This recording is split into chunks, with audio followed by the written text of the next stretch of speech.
اس کے بعد میاں بیوی کے ازدواجی تعلقات سے متعلق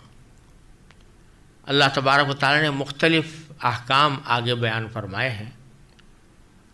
اور ان میں سے بعض ایسے ہیں کہ جو صحابہ کرام کے کسی سوال کے جواب میں نازل کیے گئے ہیں،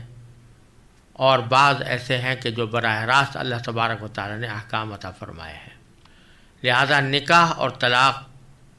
سے تعلق رکھنے والی بہت سی باتوں کا آگے ذکر آ رہا ہے۔ ان میں سے سب سے پہلے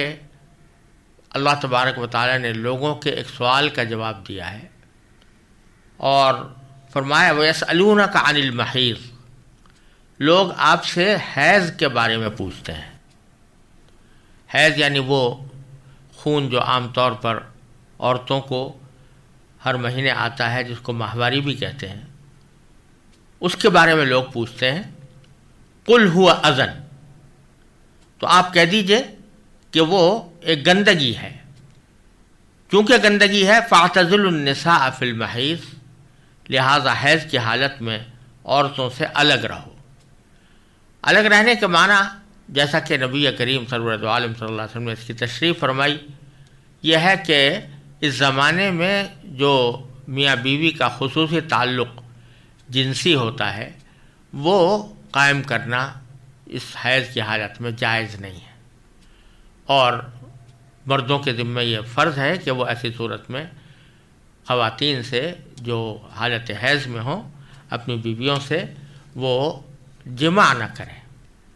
اور یہی مقصد ہے کہ ان سے الگ رہو۔ پھر فرمایا کہ وَلَا تَقْرَبُوهُنَّ حَتَّى يَطْهُرْنَ، اور جب تک وہ پاک نہ ہو جائیں ان سے قربت نہ کرو، اور قربت سے مراد یہاں پر وہی مجامعات ہے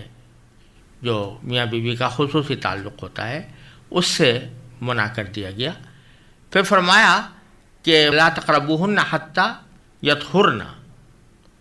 تم ان کے ساتھ قربت نہ کرو جب تک کہ وہ پاک نہ ہو جائیں۔ فَإِذَا تَطَهَّرْنَ،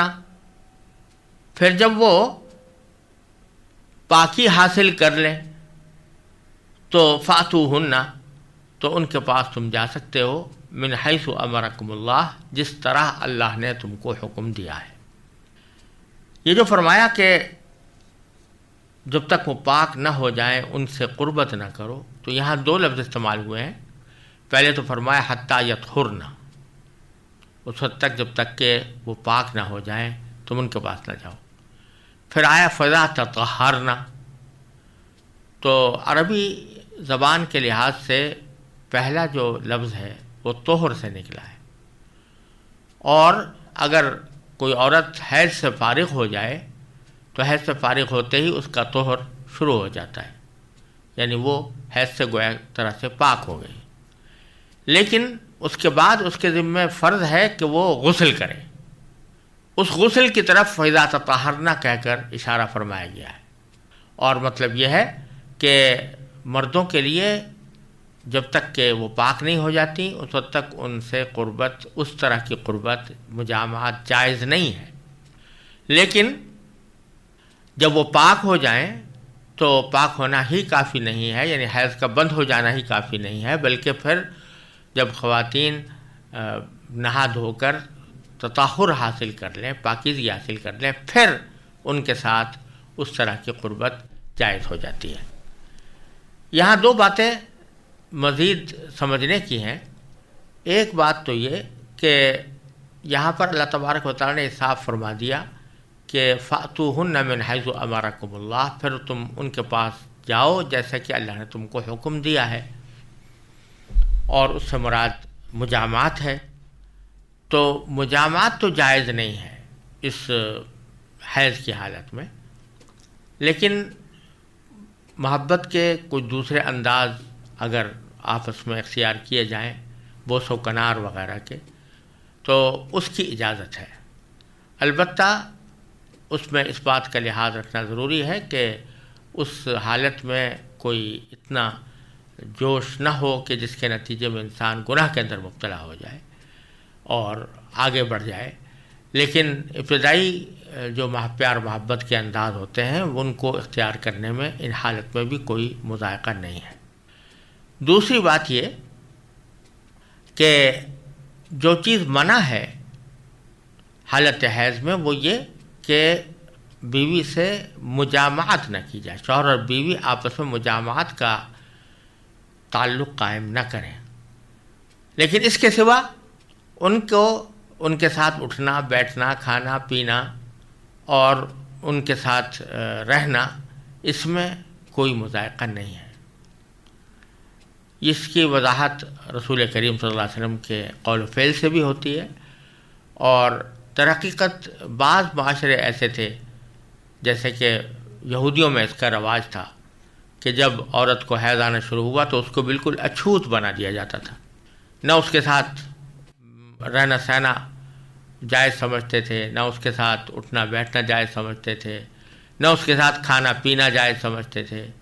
تو نبی کریم سرور دو عالم صلی اللہ علیہ وسلم نے ان آیات کی تشریح کے طور پر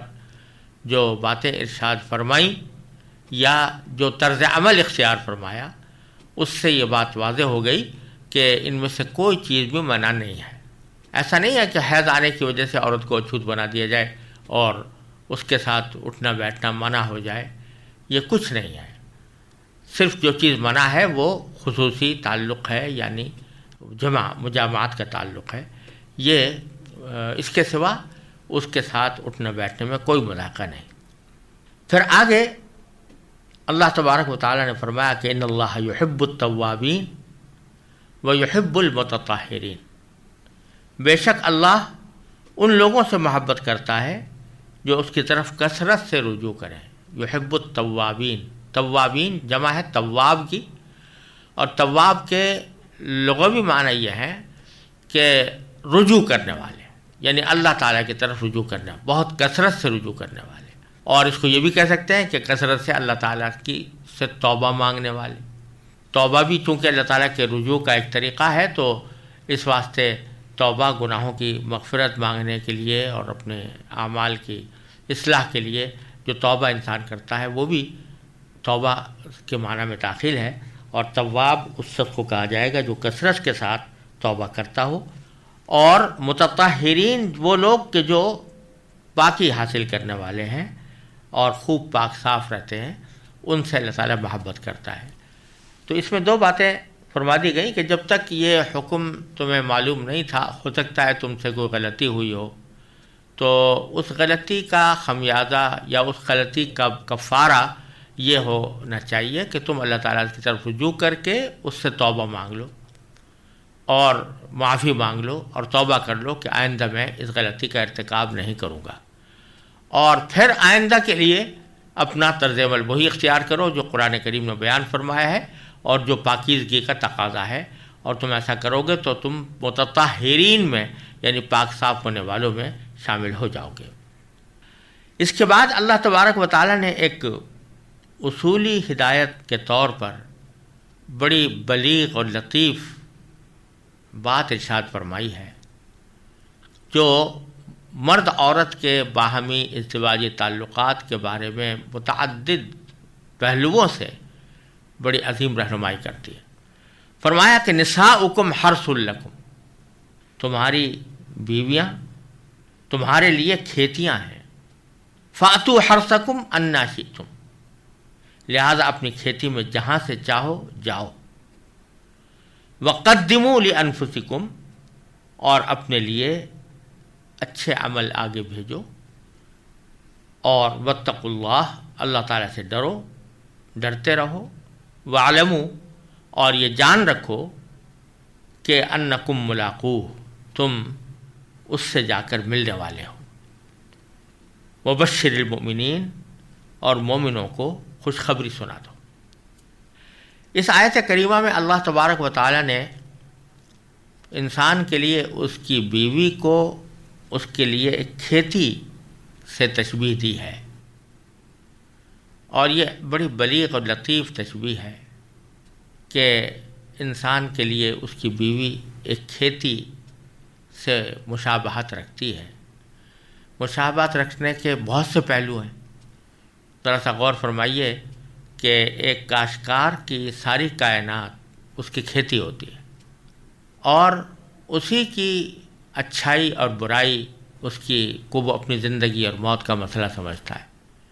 اس کو دیکھ کر خوش ہوتا ہے، اس کی بڑھوتری سے اپنی امیدیں باندھتا ہے، اس سے جب فصل تیار ہوتی ہے اور اس سے پھل نمودار ہوتا ہے تو وہ اس کی خوشی اور اس کے مقصد کے پورا ہونے کا مسرت کا ایک عجیب عالم ہوتا ہے۔ تو جس طرح ایک کاشتکار اپنی کھیتی کو اپنی ساری کائنات سمجھتا ہے، اسی طرح ایک مرد کے لیے اس کی بیوی اس کی زندگی کی دنیاوی زندگی کی سب سے بڑی ساتھی ہے، اور اس کے لحاظ سے وہ اس کے لیے ایک کائنات ہے۔ جس طرح ایک کاشتکار اپنی کھیتی کو دیکھ کر خوش ہوتا ہے، اسی طرح شوہر اور بیوی ایک دوسرے کو دیکھ کر خوش ہوتے ہیں، اور حدیث میں رسول کریم سرور دو عالم صلی اللہ علیہ وسلم نے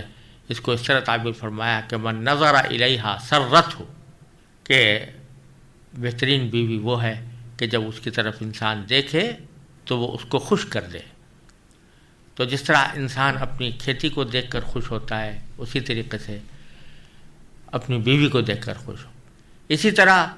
ایک کاشتکار اپنی کھیتی کی نگہداشت،